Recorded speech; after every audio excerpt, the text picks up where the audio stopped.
सुप्रसिद्ध श्री रंगनाथ मंदिर का 10 दिवसीय ब्रह्मोत्सव 17 मार्च से विविध धार्मिक और सांस्कृतिक अनुष्ठानों के साथ वैदिक परंपरानुसार आयोजित किया जा रहा है। ब्रज के अनूठे उत्सव को लेकर मंदिर प्रबंधन द्वारा दिव्याकर्षक तैयारियां की जा रही है। इस संबंध में मंगलवार को मंदिर में आयोजित एक पत्रकार वार्ता में स्वामी रघुनाथ आचार्य ने बताया कि श्री रंगनाथ मंदिर में वैसे तो प्रतिदिन मंगल उत्सवों की श्रृंखला अनवरत रूप से जारी रहती है, लेकिन इनमें सबसे प्रमुख ब्रह्मोत्सव है। ब्रह्मोत्सव का शुभारंभ अंकुरारोपण, देव आह्वान, ध्वजारोहण से होता है, जिसमें दक्षिण भारतीय वेद पाठी विद्वान वेद मंत्रों से आह्वान करते हैं। मंदिर के प्रबंधक श्री कृष्णन जी ने बताया, प्रथम दिवस 17 मार्च को प्रातः काल ठाकुर रंगनाथ भगवान स्वर्ण निर्मित पूर्ण कोठी में विराजित होकर भक्तों को कृतार्थ करेंगे।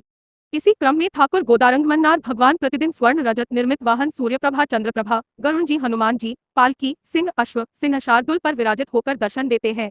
मंदिर की सीईओ अनघा श्रीनिवासन ने बताया कि मुख्य आकर्षण विशालकाय चंदन निर्मित रथ है, जिसमें 23 मार्च को ठाकुर गोदारंगमन्नार भगवान विराजित होकर भक्तों को कृतार्थ करेंगे। दिव्य महोत्सव का समापन 26 मार्च को अद्वितीय पुष्पक विमान से होगा। तदुपरांत स्वर्ण स्तंभ पर विराजित भगवान के प्रमुख वाहन गरुण जी को वेद मंत्रों से विदाई दी जाती है।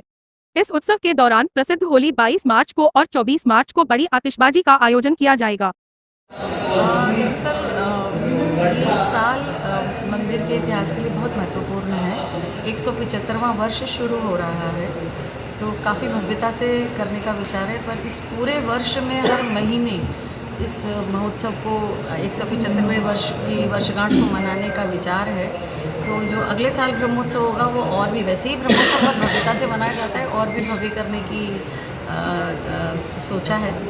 और ब्रह्मोत्सव जो है 10 दिन का जो उत्सव है, ये हर साल ही मना रहे हैं और हर साल बहुत भव्यता से मना रहे हैं, लेकिन इस पूरे साल में एक खास तरीके से मनाने का विचार है 175वीं वर्षगांठ की वजह से। यमुना जी के जो पूजन अर्चन में दिक्कत आती है जल को लेके, उसके लिए क्या प्रशासन से अनुरोध करेंगे? प्रशासन से यही अनुरोध करेंगे कि पहला अनुरोध तो यही है कि सबके पूरे वर्ष ही यमुना का प्रदूषण खत्म किया जाए। सिर्फ रंगनाथ मंदिर के एक दिन की बात नहीं है, पूरे वर्ष ही हमेशा के लिए ही उसका प्रदूषण खत्म हो। और उस दौरान यदि हो सके, यदि यमुना में थोड़ा जल छोड़ा जाए इस वक्त जब भगवान जी उसमें स्नान करते हैं, तो प्रशासन की बहुत कृपा हो तो ऐसा हो सके।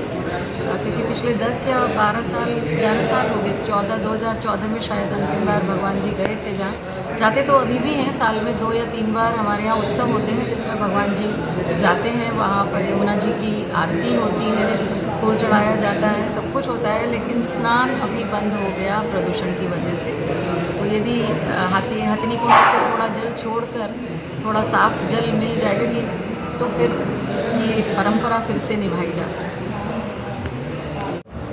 जैसे आप लोगों को सबको विदित होगा कि इस साल जो है ये हम लोगों का ये मंदिर जब से स्थापित हुआ है, सबसे ये इस साल 175 वर्ष पूरे शुरू 175 वर्ष शुरू हो गया है। और इसके अंतर्गत हम लोग ये 10 दिन का ब्रह्मोत्सव आयोजन कर रहे हैं।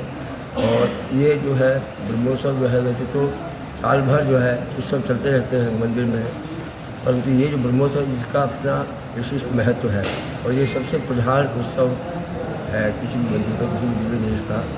और इसलिए इसको स्वयं ब्रह्मा जी ने जो है भगवान रंगनाथ को प्रसन्न करने के लिए उनके लिए आयोजन किया है उन्होंने। और इसमें खास बात यह है कि इसमें भगवान, ये उत्सव भगवान के लिए हो रहा है, भगवान खुद ही इसके अंदर दीक्षित होते हैं। तो मतलब भगवान को भी इसके अंदर, हम लोगों को भी सबको इसके अंदर रक्षाबंधन से, रक्षा सूत्र में हम लोगों को सबको बांध देते हैं।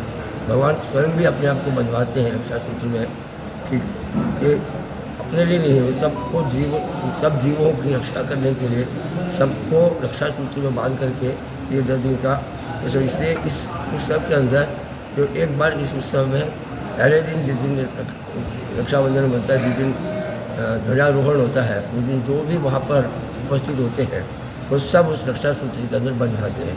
फिर वो लोग जो है कहीं आ जा नहीं सकते हैं, वहाँ पर मंदिर में उनको 10 दिन का उनको सुबह शाम का उत्सव दर्शन करना होता है उन लोगों को। तो ये अपने आप में एक बड़ा ही अनूठा वो है आयोजन, जिसमें कि भगवान स्वयं जो है जीवों की रक्षा करने के लिए और वो अपने आप को इसमें रक्षा सूत्र बन जाते हैं। तो इधर